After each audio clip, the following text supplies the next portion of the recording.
ഞായറാഴ്ചയാണ്, നമ്മുടെ വിളവെടുപ്പ് ദിവസമാണ്. കുറേ തിരക്കുകളായിരുന്നു. അപ്പോൾ ഇത്രയും നേരം ചേട്ടായി തന്നെയാണ് പറിച്ചുകൊണ്ടിരുന്നത്. അപ്പോൾ ഞാനിപ്പോൾ തുടങ്ങിയതല്ല, തക്കാളിക്ക പറിക്കാൻ കൂടി. അടുത്ത ഇനിയിപ്പോൾ നമ്മൾ ക്യാബേജും മുളകും പറിക്കാൻ പോവാം. അപ്പോൾ ശരിക്കും പറഞ്ഞാൽ കഴിഞ്ഞ ദിവസത്തെ മുളക് പറിക്കുകയായിരുന്നു കാണിക്കേണ്ടിയിരുന്നത്. അപ്പോൾ ഇന്ന് നമുക്ക് ക്യാബേജും വെട്ടി മുളകും പറിക്കാം. ഞാൻ എപ്പോഴും പറയാറുണ്ട്, ഒരു 1000 ക്യാബേജ് നട്ടാൽ നമുക്കൊരു 400 ക്യാബേജൊക്കെ നമുക്ക് വിളവെടുക്കാൻ പറ്റുള്ളൂ എന്ന് പറഞ്ഞിട്ടുണ്ട്. ആ ക്യാബേജിൻ്റെ വലിപ്പമൊക്കെ ഞാൻ അങ്ങോട്ട് പോയിട്ട് കാണിക്കാം. അപ്പം ഞാൻ എൻ്റെ ബാക്കി നമ്മൾ കഴിഞ്ഞ ദിവസം വെട്ടിയതിൻ്റെ കാണിക്കാം. ഇവിടെ ആണ് നമ്മൾ കഴിഞ്ഞ ദിവസം വെട്ടിയ സ്ഥലം. അപ്പോൾ ഇതൊന്നും നമുക്ക് ഉപയോഗമില്ലാത്തതാണ് കേട്ടോ, പ്രയോജനം ഇല്ലാത്തതാണ്.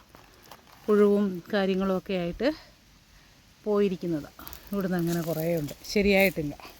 മുട്ട കൂടിയിട്ടില്ല, പുഴു വരിച്ചത്, പിന്നെ ഒച്ചു തിന്നുന്നത്, അങ്ങനെ ഒരുപാട് കാര്യങ്ങളുണ്ട് കേട്ടോ. ഇതിനകത്ത് കൃഷിയുടെ ഒരു കാര്യം എന്ന് പറയുന്നത്, ഇതിനകത്ത് നമ്മൾ നല്ല വീഡിയോ കാണിക്കുമ്പോൾ നല്ലത് മാത്രമല്ല, അത് നമുക്ക് ഒരുപാട് പ്രശ്നങ്ങളെ അഭിമുഖീകരിച്ചുകൊണ്ട് വേണം നമുക്ക് മുമ്പോട്ടൊക്കെ പോകാനായിട്ട്. കാണുന്നുണ്ടല്ലോ, ഞാൻ കാണിക്കാവേ.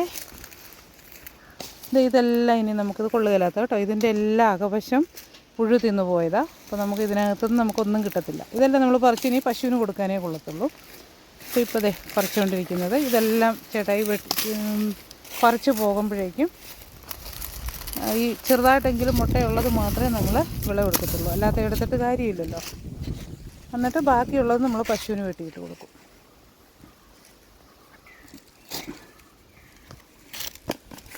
നമുക്കിവിടെ ചൂടിൻ്റെ ഒരു പ്രശ്നം കൂടെ ഉള്ളതിൻ്റെ വലിപ്പക്കുറവ് വന്നിട്ടുണ്ടല്ലേ ഏട്ടായി?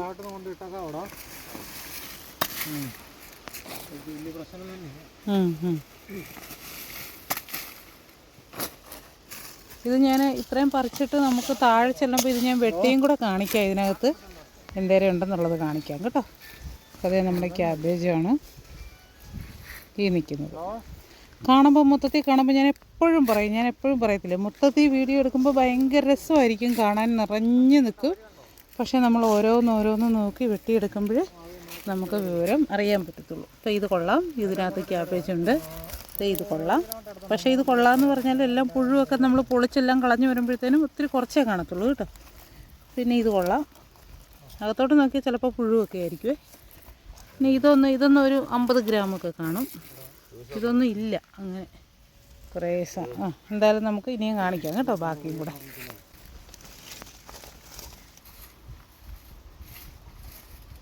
നമുക്ക് അതിനിടയ്ക്ക് ഇങ്ങനെ ഇൻസ്റ്റൻ്റായിട്ട് പറിച്ച് തിന്നാവുന്നതൊക്കെ നമുക്ക് പറിച്ച് തിന്നാം കേട്ടോ. ഇതാ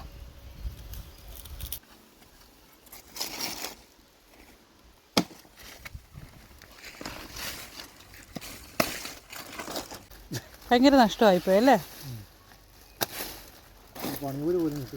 പണിക്കൂലിയോ നമ്മളിങ്ങനെ നിൽക്കുന്നിടത്തൊന്നുമാണ് ചേട്ടായി പറിച്ചെടുത്ത് കൊള്ളാവുന്നിടത്തെടുത്തിട്ട് ബാക്കി നമുക്ക് ഇങ്ങനെ നിൽക്കും. ഈ നിൽക്കുന്നതൊന്നും ഇനി നമുക്ക് കൊള്ളത്തില്ല. അതെല്ലാം നമുക്ക് പറിച്ച് പശുവിനോ വല്ലതും കൊടുക്കുകയുള്ളൂ. ഭയങ്കര പുഴുവാണ്.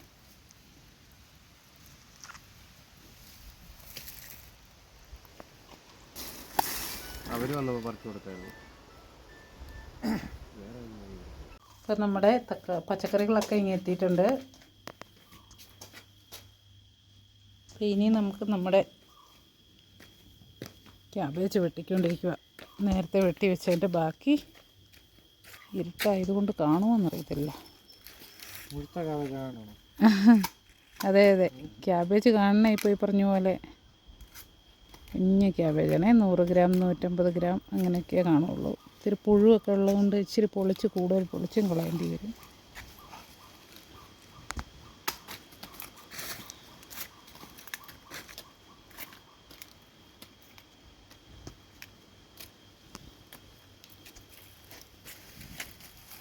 ഇത് കഴിഞ്ഞ ദിവസം എടുക്കാൻ പറ്റിയില്ലല്ലോ. ഇതാണോ ചേട്ടായി വലുത് പറഞ്ഞത്? ഇതൊരു 1/4 കിലോ മിച്ചം കാണും അല്ലേ? 1/4 കിലോ കാണും.